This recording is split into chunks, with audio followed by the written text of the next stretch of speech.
Bonjour et bienvenue à tous. L'imposteur est par définition une personne qui trompe par de fausses apparences et qui se fait passer pour quelqu'un d'autre, en utilisant généralement d'habiles stratagèmes et artifices.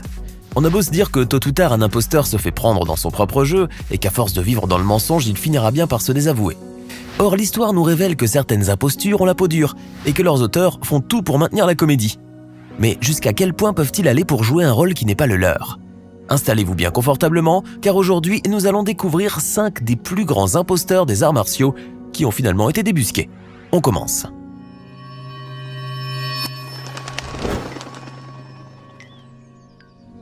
Se battre contre un combattant chevronné de MMA en utilisant uniquement son chi ou son énergie astrale n'a jamais été une très bonne idée, et ce n'est sûrement pas le maître Yanagi Ryoken qui vous dira le contraire.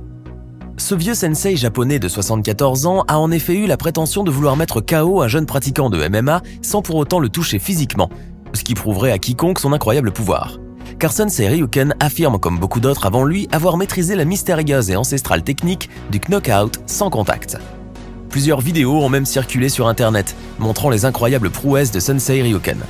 Et comme on peut le voir, le vieux maître japonais part les attaques de ses élèves et les envoie valser sur le sol par de simples gestes de ses mains, sans pour autant les toucher.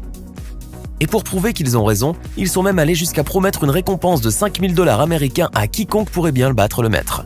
C'est donc ainsi qu'en 2006, le Sensei Ryoken se lança dans un combat avec Iwakura Tsuyoshi, un journaliste et activiste politique japonais formé au judo, au karaté et au jiu-jitsu brésilien. Devant une foule d'environ 500 spectateurs et sous l'œil des caméras, le jeune pratiquant de MMA va se déchaîner sur le vieil homme, lui assénant plusieurs coups de poing et de pied au visage, le laissant agenouiller sur le sol en train de saigner abondamment. Le combat, qui aurait dû être spectaculaire au vu de l'utilisation des pouvoirs du sensei, s'est en fait transformé sur le champ en un vulgaire passage à tabac. Mais me diriez-vous, comment Yanagi et ses élèves se sont-ils sentis après que leur art martial ait été si publiquement humilié ?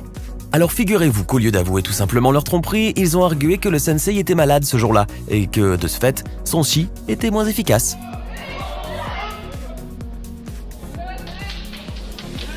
Pour beaucoup d'Américains, George Dillman est un instructeur d'arts martiaux chevronné qui a popularisé l'utilisation des points de pression dans la pratique des arts martiaux aux États-Unis.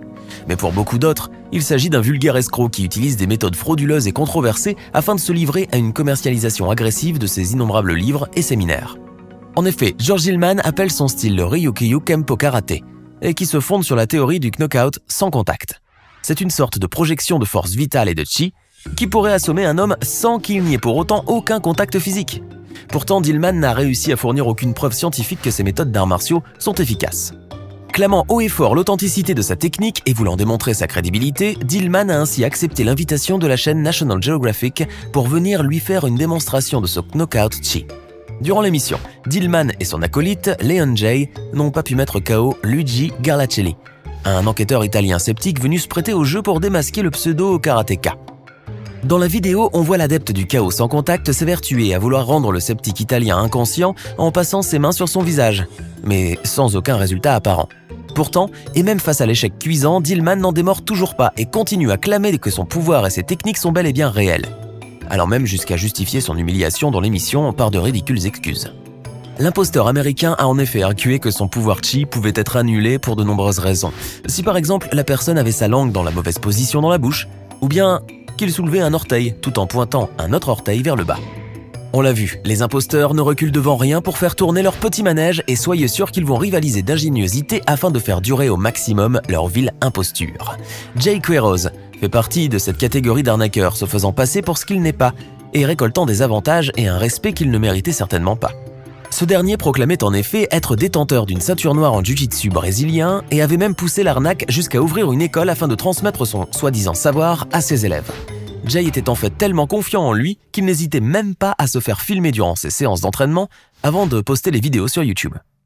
C'est d'ailleurs en grande partie grâce à ces mêmes vidéos que Jay se fera finalement démasquer, car pour son plus grand malheur, ces dernières ont été visionnées par de vrais professionnels de MMA. Quelle ne fut alors la surprise de Mike Palladino et de ses amis, tous fervents pratiquants de jiu-jitsu brésilien, lorsqu'ils ont constaté l'énormité des erreurs techniques commises par le pseudo-entraîneur.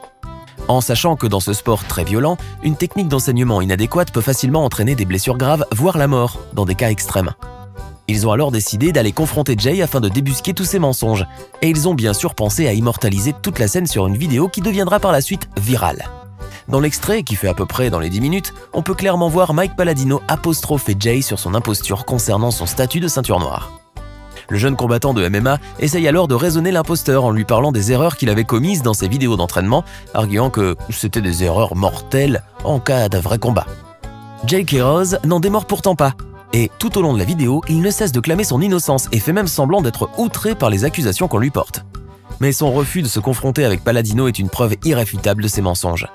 Après la publication de la vidéo, Jay Quiroz a fermé sa fausse école et plié bagages vers le Brésil, où il doit être certainement en train de prendre des cours de jiu-jitsu, histoire d'être plus crédible la prochaine fois qu'il se proclamera ceinture noire. Dans la catégorie poids lourd des imposteurs les plus audacieux, il y a ceux qui poussent le vice jusqu'à prétendre inventer leur propre art martial tout en faisant croire à son originalité et à son efficacité au combat. Pourtant, Sio Victor, lui, affirme haut et clair être à l'origine d'un nouvel art martial 100% russe et qu'il aurait même baptisé le Choryok. Victor se serait ainsi inspiré d'un art martial qui se pratiquait en Russie à la fin des années 1890 et qui ressemble à une sorte de danse avec des mouvements de frappe acrobatiques. Mais comme Victor est quelqu'un qui ne fait pas les choses à moitié, il a inclus à cet art martial une cuvée de son cru, qui se présente sous la forme d'un mix entre différentes techniques de kung-fu dont on pourrait citer par exemple l'aigle et la menthe religieuse. Le résultat de ce mélange improbable est donc le Choryok, comme l'a nommé Victor. Mais il suffit simplement de visionner l'une de ses vidéos d'entraînement sur YouTube pour pouvoir se poser des questions sur le bien fondé même de cet art martial bien curieux. Car avec des frappes qui ressemblent plus à une danse de ballerine qu'à autre chose, on a beaucoup de peine à imaginer Victor sortir gagnant par KO, si jamais il avait le malheur de défier quelqu'un sur le ring. Encore un mythe qui vient de tomber avec cette vidéo hilarante qui nous vient tout droit de l'archipel d'Hawaï, et qui nous prouve à quel point certains grands maîtres d'arts martiaux sont de vils usurpateurs. Ainsi, lors d'une représentation pour la chaîne de télé locale Hawaii News Now, Bruce Silva, qui se définit lui-même comme un grand maître de Shaolin Kung Fu, va être démasqué en direct sur le plateau de l'émission. Sa démonstration consistait au fameux casse de briques ou shiwari, une technique ancestrale d'arts martiaux qui consiste à briser des objets solides tels que des briques ou des morceaux de bois en utilisant juste une partie de son corps. Pour sa démonstration, Silva avait aligné des dalles de béton devant lui, et pour son premier défi, il s'est armé d'un simple verre pour briser une dalle qui s'est rompue en deux sous les effets du mini-choc, sans pour autant que le verre ne soit fêlé.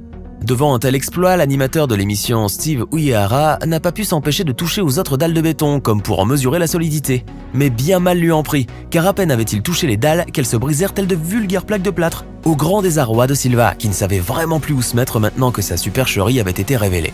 Alors, pour faire contre mauvaise fortune bon cœur et surtout pour tenter de sauver les apparences, l'animateur a tout de même laissé à Silva l'occasion de continuer son dernier défi, qui était de briser plusieurs fausses dalles en béton avec sa tête. Encore heureux que le ridicule ne tue pas.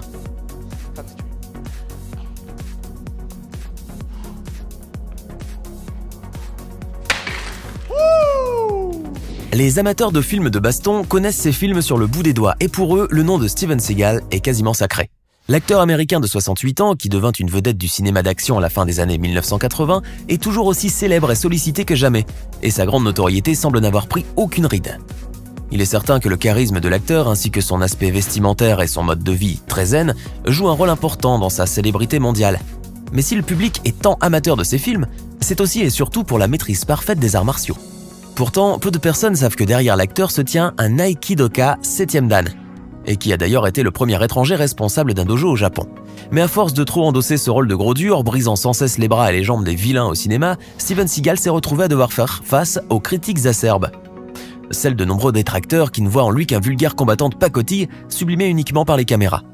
Certains lui reprochent ainsi le fait qu'il ne se prenne jamais de coups dans ses films, dont les scénarios sont d'ailleurs tous quasiment identiques. Ces mêmes personnes n'hésitent pas à dire que sur un vrai ring, et avec un vrai combattant en face de lui, Steven Seagal ne ferait pas long feu. Mais l'acteur est sorti de sa réserve légendaire pour tenter de leur prouver le contraire. C'est ainsi lorsqu'à l'UFC 126, le Brésilien Anderson Silva assomme son adversaire Vitor Belforton d'un front kick du plus bel effet. Steven Seagal déclara à la presse que c'est lui qui avait appris ce coup puissant à Silva.